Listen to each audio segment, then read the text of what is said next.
afternoon, good evening. Depends on what part of the country you're in. It's evening time where I am. I think we're all in the same place at the same time. We're all on Central Standard Time here in the Yeah. beautiful city of Memphis, Tennessee. This is my name is Cliff Stockton. He said, I am Tabitha Beckley. She said, and we And got my name is something. yes. Go ahead, Mr. Clark. my name I'm is going to Raymond introduce Andrew you. Clark, and I am just absolutely thrilled and delighted to be on your program today. And thank you very, very much from the bottom of my heart. We're more than delighted to have you today. We certainly are. Absolutely. We certainly are. So we're going to get right into it. I'm not a good of a preliminary person and beating around the bush. I like to get straight to the point. So we are here interviewing Mr. Raymond Andrew Clark, who is the author of the book Memories from Death Row. Memoirs. And Memoirs. I'm sorry, memoirs. Memoirs. Sorry, you guys. For your glasses. For your Memoirs glasses. from Death Row. Charge it to my head, not my heart. Okay. Yes. So, and I know this book. I said the words many, many times, but like I said, I just came out of a very tough meeting. But Memoirs from Death Row by Raymond Andrew Clark, and we're going to talk about his book. We're going to talk about him, and we're going to talk about all those things pertaining to this book and pertaining to him. So, Tabitha, if you would, I know that you have some questions that you have for Mr. Clark, and I'm going to let you go ahead and start. And I'm going to sit back and listen for a minute. Okay. All right, Mr. Clark. Again, we welcome you. We're really glad that you're here with us.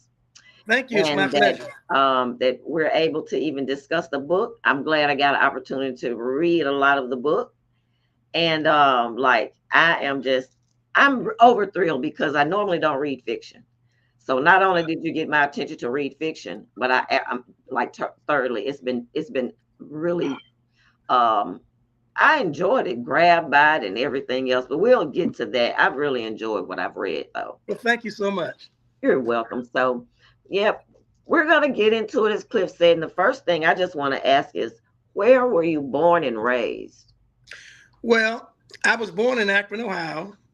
I grew up in Cleveland, Ohio, and I had parents, a mother and father, and I have a young sister. She's a year younger than me, and so we grew up on what I describe as the tough areas of the east side of Cleveland, Ohio. And ironically, I grew up down the street from the Womack brothers, and you'll probably know Bobby Womack, the probably the most Absolutely. famous one.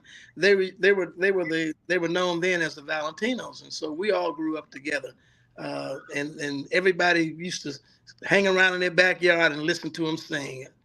Yeah, so Yeah. Okay. Yeah. I personally know Bobby Womack through my dad, which is a whole nother okay, story. But the first time I ever saw a waterbed was in Bobby Womack's house when I was a little girl. really. Now Absolutely. Yeah. So Harry and I where? were in the same grade. Bobby was 2 years older than us, but Right. ironically, the one we thought was going to be most successful is his older brother, which is Curtis Womack. Okay. Mhm, Okay. mhm. Okay. So did he go on to have a career at all? Do you know? Curtis Womack. Yes. Well, it wasn't. No, none of them was as successful as Bobby, but he Gotcha. did. He Okay. did have a couple of records out. Okay. Gotcha. Gotcha. Mhm. That's news to me though. So I Yeah, learned something else from you. right. Okay. What about where did you go to high school? I went to Cleveland High School, Cleveland East High School in Cleveland, Ohio.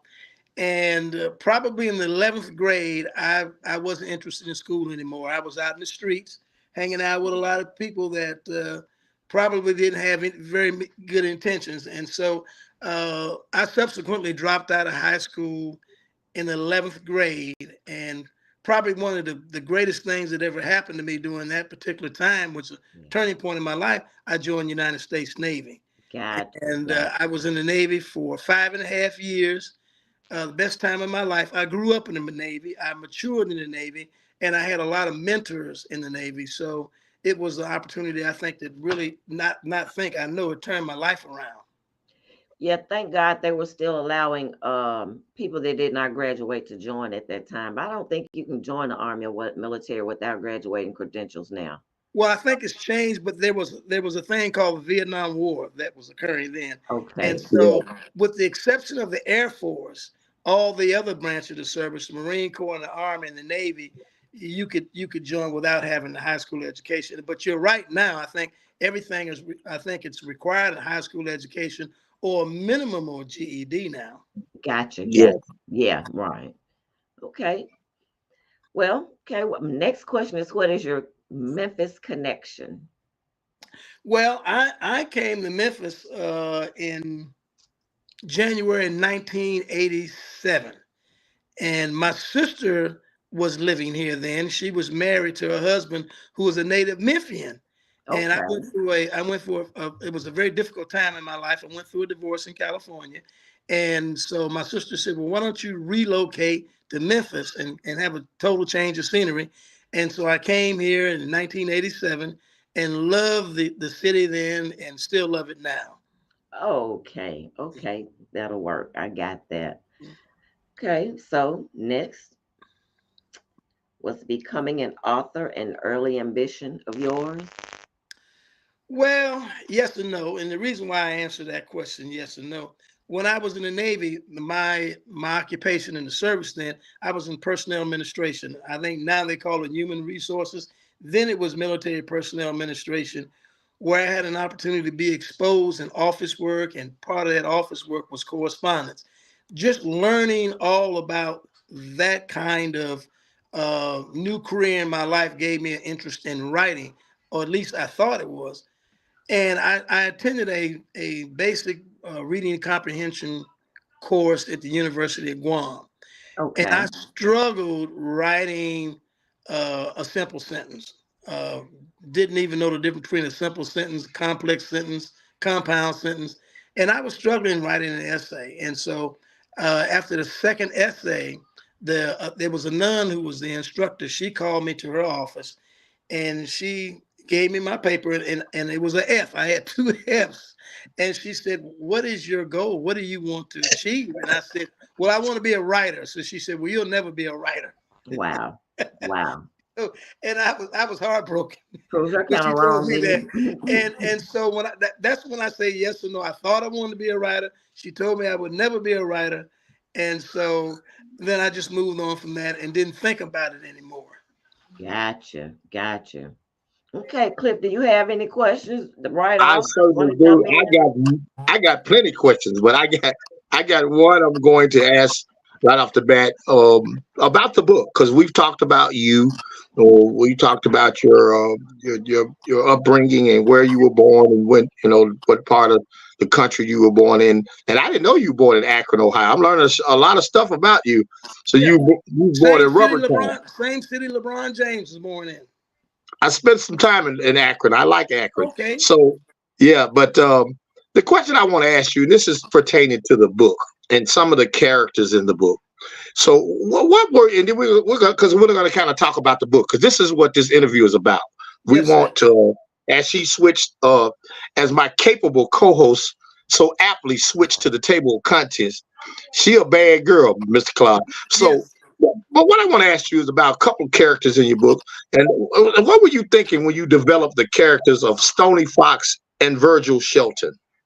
Well, let me give you a little backdrop of that. When I was the director of economic opportunities, which is in Memphis, it's a rehabilitation and a reentry program for returning citizens. There was an assignment I gave the class, and that assignment is to contact someone on a Tennessee death row and tell them that you're in the class, and ask them if they have something valuable they like to share with people who are returning citizens about not reoffending again. And so I, along with 7 other class members, we wrote to people on death row. Now I happen to know this one gentleman on death row. And so we because he was associated with a reentry class previously. Well, I was the only one that received a return letter. And the letter that I received from the gentleman was probably not very helpful for the class. I'm just saying that very kindly. And so I didn't share that with the class because it wasn't anything that I felt that was going to be beneficial to their journey.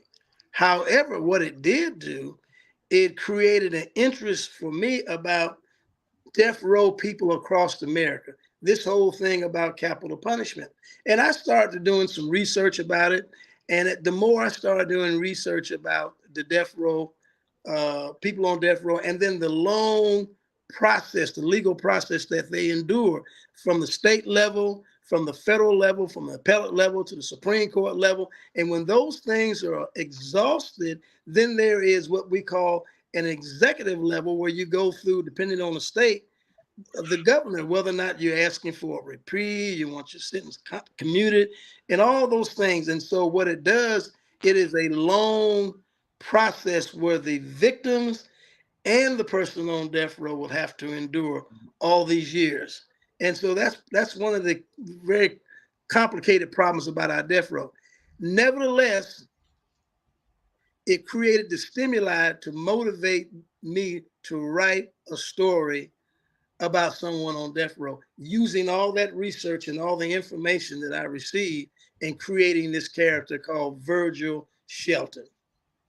Okay. Now, let me ask you this. Virgil Shelton, I'm just going by the name. We kind of prejudge things or whatnot. So if I look at the name Virgil Shelton, I don't think that he's a big old black man from South Memphis. So what is the racial identity of Virgil Shelton? Virgil Shelton is a white gentleman from the Central Valley of California, and he is a journeyman petty crook who's been in trouble most of his adult life, in and out of correctional facilities all across the country. And so I opened up the scene with his background, and he has committed some pretty ghastly murders in out of state, but he's on death row for actually a crime that he didn't commit. He was part of the commission of the crime, but he actually didn't commit the murder. So I wanted to create that kind of scenario so that it's almost like karma is, regardless of that you didn't commit it, these other things finally caught up with you. Yeah, that reminds me of when I want to say this real quick though, just go ahead. right there before we go any further. My opinion about death row, it won't be too popular, but it may be understood. But this is where I like to tie stuff in, if you would. When Cain killed Abel, God gave him a way out. Mm-hmm. He didn't execute him. So I'm just wanting to say that right there. So well, listen, your point is well taken, and there is a heavy debate on both sides with legitimate arguments on both sides.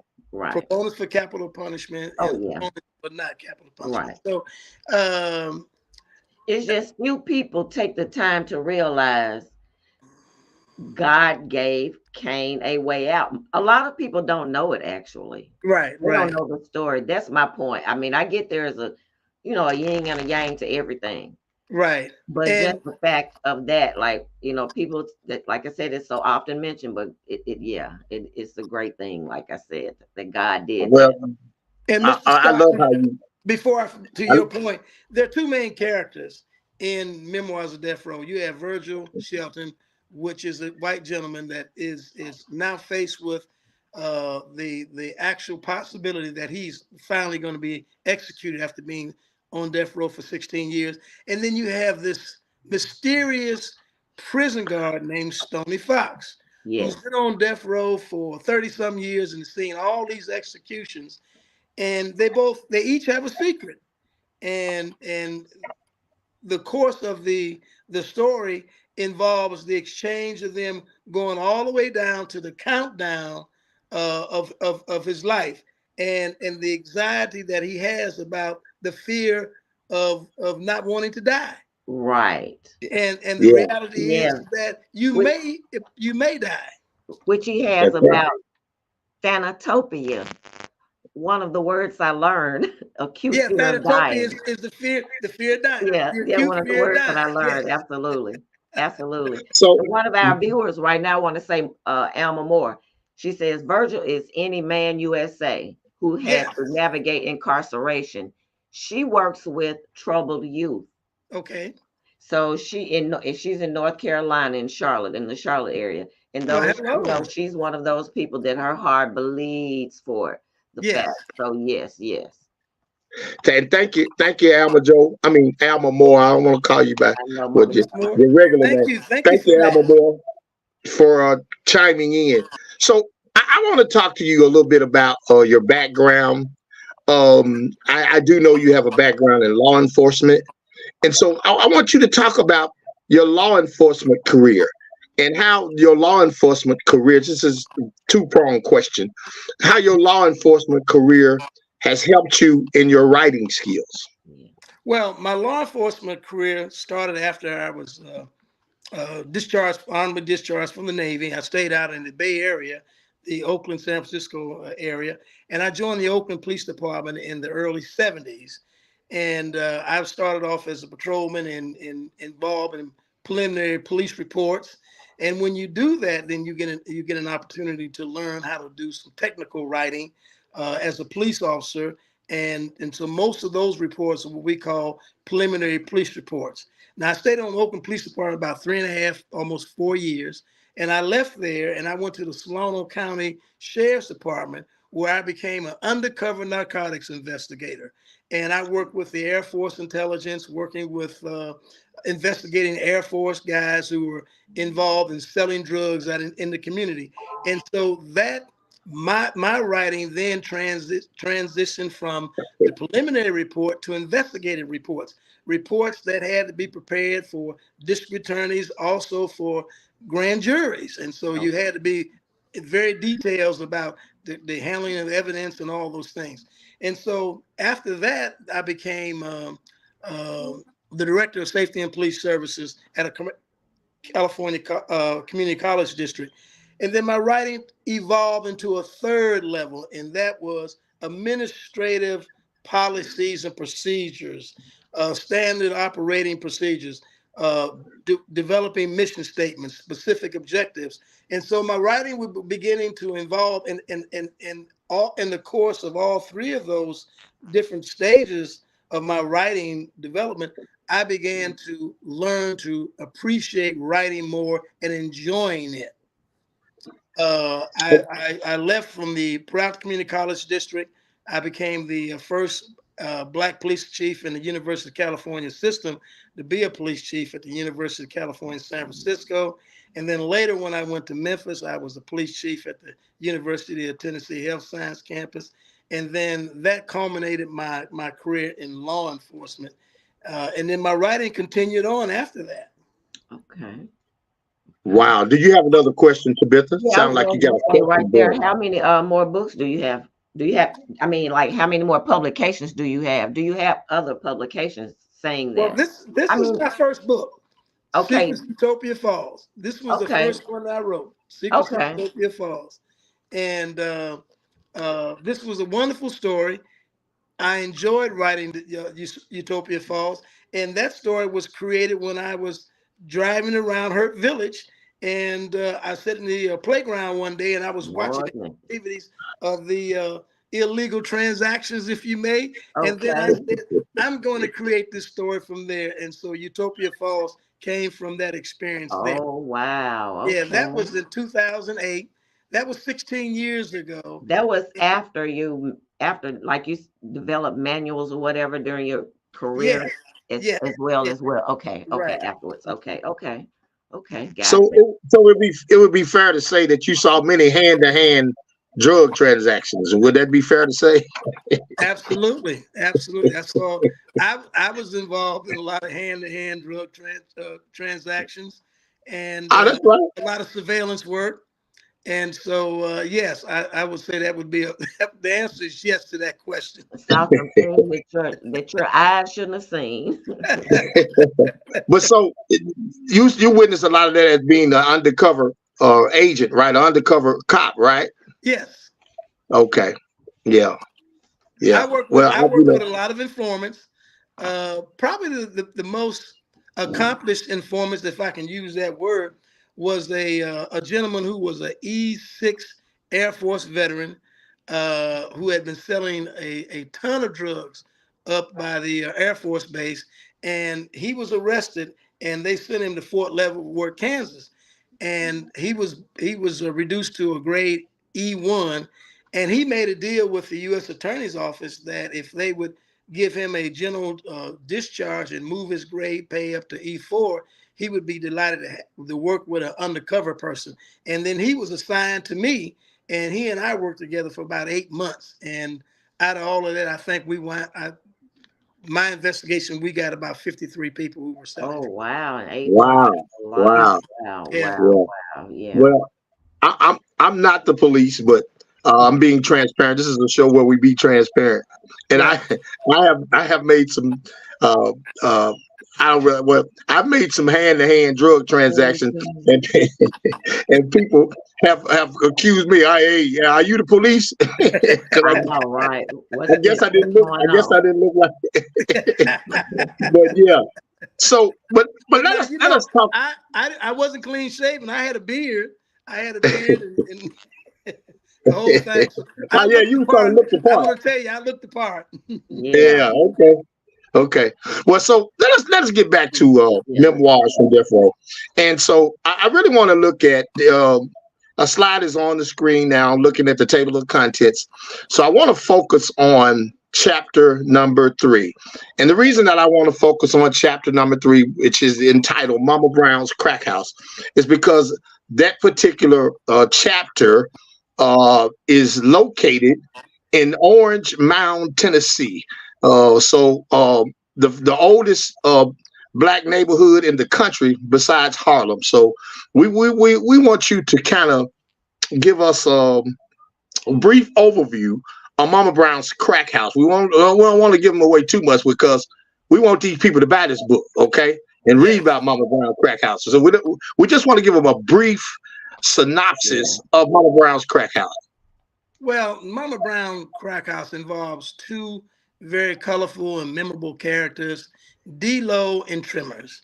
And D-Lo and Tremors are, unfortunately, a product that we all see so much in our Black communities of young Black male teenagers who are in a revolving door in the juvenile justice system.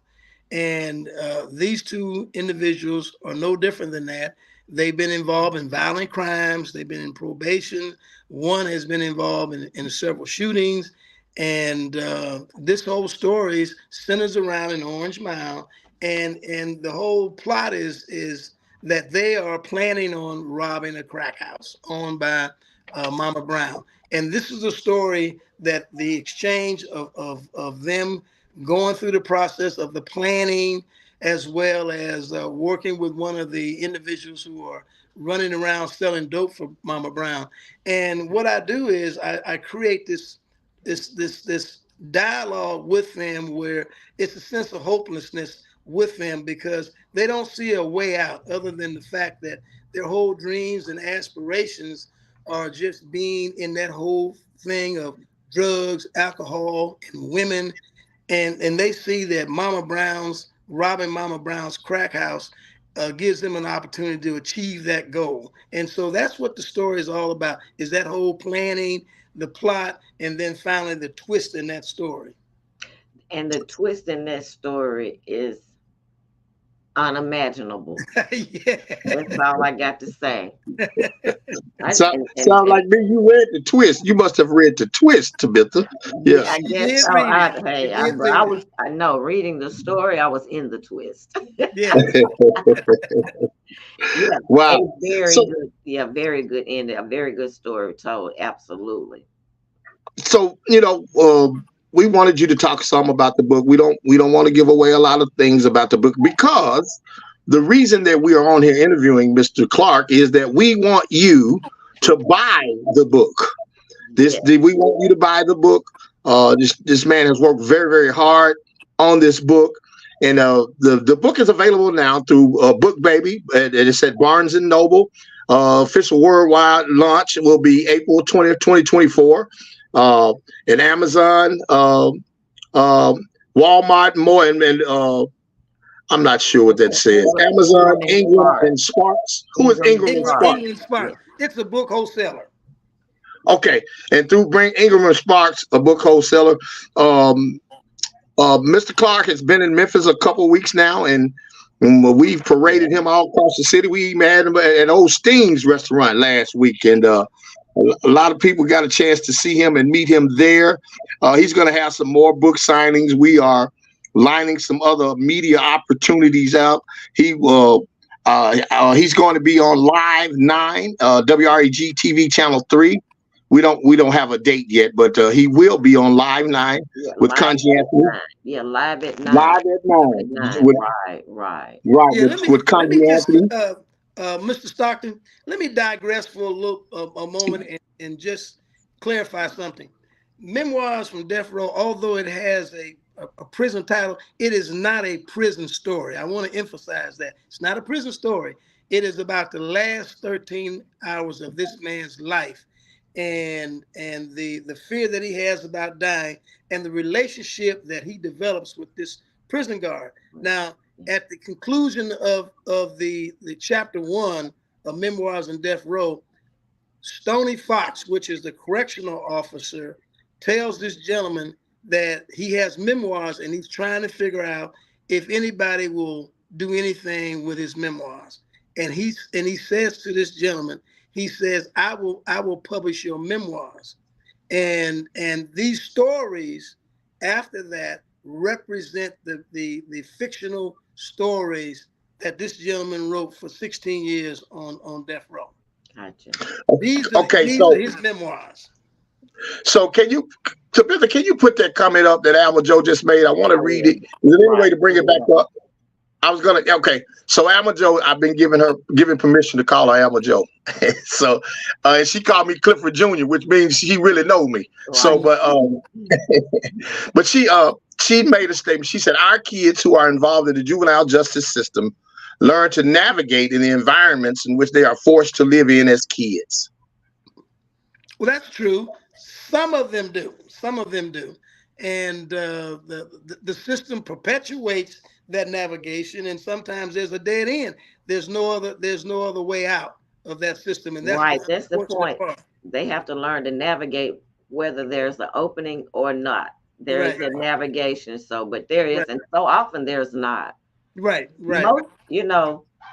Most parents are really not emotionally available for children. No. Their emotions haven't been dealt with as parents. Right. They weren't dealt with and everything. So honestly, when you leave a child's emotions unattended to, it's what brings the real disconnection. It brings a distrust. And then, then there's a snowball effect from there. Right. And if you notice in Mama Brown's Crack House, there's a real profound disconnect between D-Lo and his mom. Right. And then also there's an absentee of their fathers. Because I don't address it because you're just not there in their lives. Right. And so when they're trapped in that juvenile system, that all they do is just process them. They're either in the system, they're going in, or they're going out. It's a revolving door with no opportunity for them to understand and see what success can be in their lives. Yes. Yeah. And so I didn't want to paint a pretty picture. I wanted to paint a realistic picture of what's happening to tens of thousands of our young Black youths across this country. Yes. So that's another reason that I like your book, because and I'm glad you clarified the title of the book, because as I mentioned to you, when I told my mom about your book and bringing you over to her house, she said, "Was he on death row?" So I'm glad you clarified that, because the title can be somewhat misleading. But let's talk briefly about the other messages that Memoirs from Death Row illuminates, because there's some other messages in that book. I have one. I want to say one thing that I surmised from something that was really interesting, and I won't say which chapter it is. How about that? Okay. But although this individual had found himself on death row for many years, he said it wasn't until his soul was convicted that he was captured. Yes. He was there. He still wasn't captured there. Right. all And those years on death row until his soul was convicted. his soul was convicted. And that Yes. was like what caused that. That's what led him to repentance as well. Sorrowfulness, Right. repentance, just Right. really there. But that jumped off the page at me. That Well, see, yeah, he was going to take that to his grave, but yeah. what Stoney was Oh yeah. Well, wait, what he what? was intervening and saying, if you take it to your grave, you won't have any salvation. And Right. so it had to be exposed. And then these people who suffered all these years not knowing who killed their loved one, they had to have an opportunity for reconciliation. But see that was another ploy. Yeah, But the ploy, just the fact, like resting in the fact that he wasn't captured until his soul was convicted. that's right. That's what causes a lot of reincarceration. That's That's right. what causes a lot of returns. You know what I'm saying? Right. Right. Because I'm caught, but I ain't captured. Yeah. Right. That's all right. So Now, another let me thing I just tell you like this. Let me tell you this, Clifford. to, Many of the stories are stories of redemption. Where Angel Lay is a story of redemption. The other story, the recorder, is a story later on of redemption, where there was something that was done that was concealed for many years, and as a result of that, I take you through a long, lengthy investigation, and that's my police background. That's probably the recorder is the longest story of all of them, but it culminates with a story of redemption and justice long overdue. Then there's a story of Pimping Ain't Easy, which is the last chapter, and what this person really will understand is pimping really ain't easy, and there are some Right. real serious consequences when you're involved in destroying young women's lives, involved in human trafficking. And what I really wanted to do was amplify that and illustrate that at the conclusion of that is that when you're involved in that occupation, the expectations of something coming unwell is going to be the reality in your life.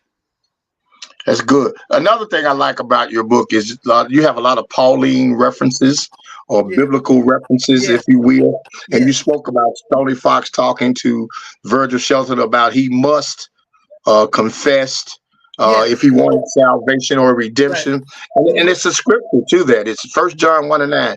If we confess our sins, God is faithful and just to Mhm. cleanse us from all unrighteousness. So Right. it's little things like that that you intertwine in the book that makes it Yeah. have a biblical reference.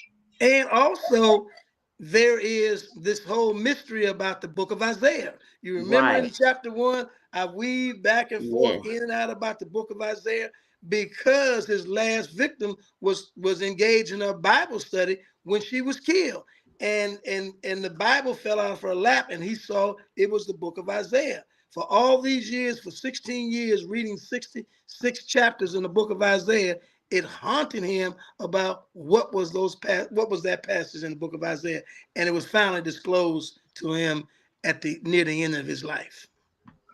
Okay. Redemption. Well, this is what I want to do now. Do you have your book available with you? I don't have it. I'm kind of like at a Are remote you asking? office. Yes, yes, I have it. So there is a section in the back of your book. You know what I'm talking about. Okay. I want you to read that section and comment on that section that you wrote. You know what I'm talking about, don't you? You mean the very last page? Yes, sir. Just like I promised Mr. Virgil Shelton, Yes. I finished your memoirs and I even got them published for you.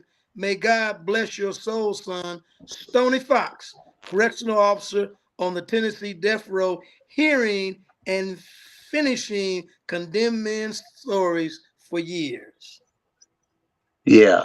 I thought that was really good, and I wanted you I to take read you that. all the way, I take you all the way back to the beginning of the chapter of the promise he made to a condemned man who was Okay. on the journey and dying. And I think we've done a pretty good job of covering your book and covering you. I But I, want to I do want this you real quick too, Cliff. Hold on to go ahead. just one moment. Go I ahead. just wanted to mention the drawing, the illustration here. I put it up when he mentioned the that chapter. The recorder. Mhm. But there are illustrations throughout the book also. Throughout I the just book, wanted there are to illustrations for inform the each public chapter. of Yes. that, right, of the kid. There are illustrations throughout the book, Mhm. in each chapter or whatever. So that's also nice. You rarely get anything illustrated. So Mhm. I thought that was really nice. Now, when you download it on the ebooks, those illustrations are in color. Oh, beautiful. Yeah, they're in color on the ebooks. Yes. That's even more awesome. Let's Mm-hmm. see what Mhm. Alma Joe says here. There are churches on every corner. We must reach out to help them see another way. Fathers are absent. Mothers are ill equipped.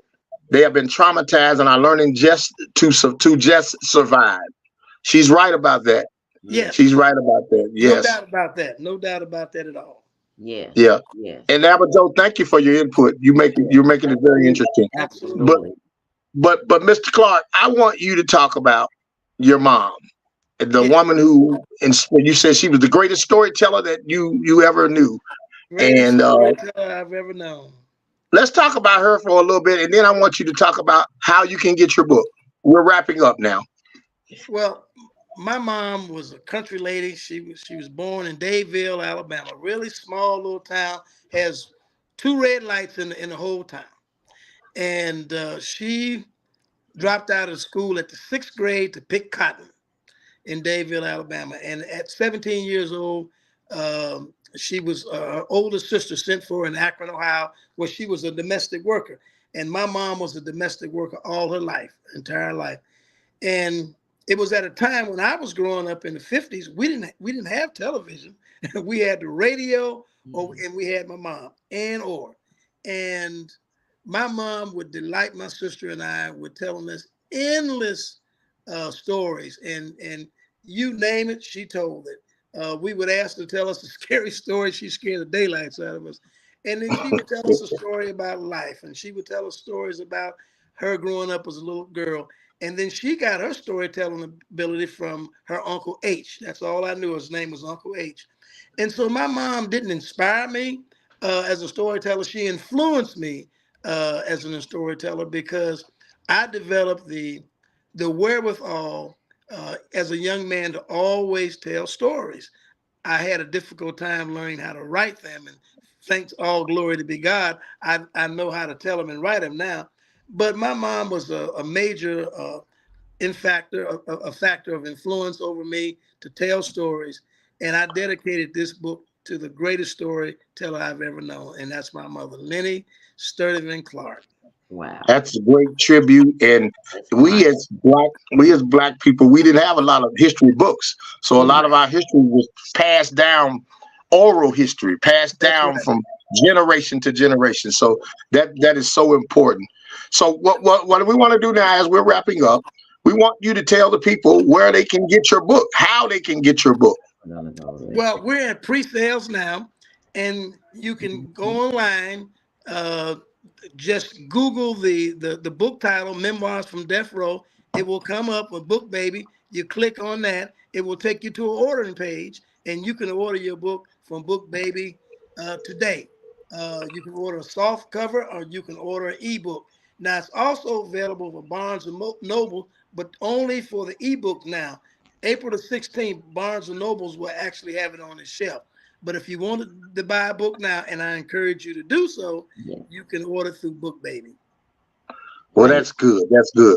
Well, Mr. Clark, it has been a pleasure and an honor to interview you about this fictional novel, Memoirs from Death Row. And my capable host, she has added to this thing, added value to this thing, just by Yes. her pretty face being on there, Mr. Book. So you might get some book sales by off her pretty face. But I want Tabitha to have some closing remarks, and then we gonna get up out of here. Okay. Okay, well, I just want to say that I thoroughly enjoyed the interview, the opportunity more than anything, and I will finish the book hopefully tonight, actually. And just want to ask in closing, Mr. Clark, is there anything that you would like to say? Well, I just want to thank my two hosts. You guys have just been just wonderful, very charming, very professional. This is a great opportunity for me to have the book exposed, share a little bit about my life, And I'm so grateful and appreciative of that. And just thank you. And I'm going to hold this up too now. This is a wonderful book. It's a great book. It's a very compelling book, very entertaining. Lots of wonderful stories. They have some messages in many of them, but buy it and you'll enjoy it. It will grab your attention from the beginning to the end. Memoirs from Death Row, Raymond Andrew Clark. And thank you Keep the so much. books up. Keep them And up. yeah, Keep and the just books up, even y'all. for the Keep the Memphians, books up. Yeah. speaking just for the So Memphians and all, let me say, like a lot of it, it'll jump off the page. We got Graceland in there. As a matter of fact, Dyer County Yes. Correction Center is in there, and Yeah, Dyer. absolutely. So it's a lot of things that really grab you, and that'll hold you. And that's really interesting. So let's get his books to sell honestly around Memphis while he's local, and plus he'll meet you if he trusts you and sign your book well, personally. well, don't forget your ex-police. We probably got down in the sock somewhere, you know.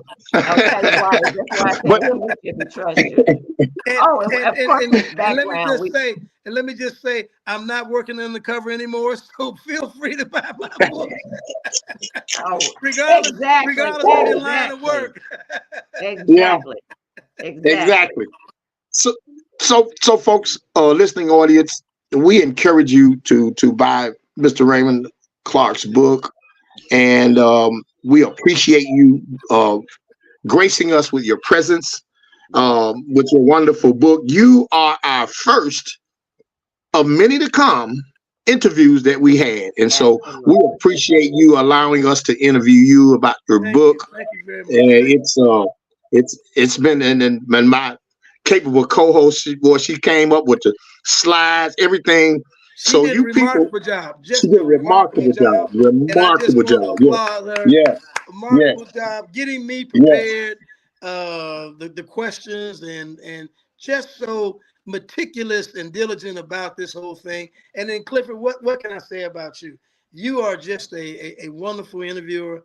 And we did one quick one a week or so ago, but this was more comprehensive, and I enjoyed this. And thank you both for giving me this opportunity from the bottom of my heart. You're so very Absolutely. welcome, and we're asking you to share this book.